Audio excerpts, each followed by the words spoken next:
আমরা হয়তো বাংলাদেশ মার্কেটে এই জিনিসটা খুবই বাজেভাবে করি। আমরা মেসেঞ্জারে কি কথাবার্তা হচ্ছে এটা আমরা ফেসবুকে জানাই না। আমরা মনে করি যে হুম আচ্ছা হুম মেসেজ হুম আসছে, এটা শেষ, ইজ ক্লোজ, হুম হুম এখানে হুম শেষ। হুম হুম। কিন্তু এখান থেকে আমার ক্লোজ হয়ে কিন্তু ক্লায়েন্ট।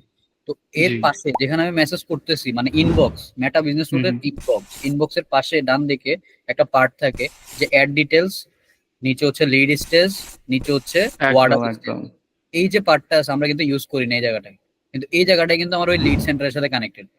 আপনি রাইট যখন রাইট, এর প্রতিটা পুরোপুরি লিড সেন্টারের কাজ সাথে করার সাথে কানেক্টেড। সাথে আমার যে সোশ্যাল মিডিয়া ম্যানেজার আছে, উনি যদি কথা বলার সাথে সাথে ওইখানে মানে সিগন্যাল দেওয়া শুরু করে, this message is qualified, this message is loss, this message is converted, যখন এইরকম সিগন্যাল দেওয়া শুরু করবে না, দেখবেন অ্যাডের কোয়ালিটি অটোমেটিক হয়ে যায়। কারণ আমি এই জিনিসটা করি তো, বা আমরা হুম এই হুম জিনিসটা হুম। ট্রেনিং মানে প্র্যাকটিস করি। এই জিনিসটা প্র্যাকটিস করলে হয় কি, যখন এই অ্যাডটা আমাদের খারাপ অবস্থায় থাকে, এটাকে আমরা ঘুরে একটা ডাইভার্ট করে ভালো অবস্থায় নিয়ে যেতে পারি আমরা।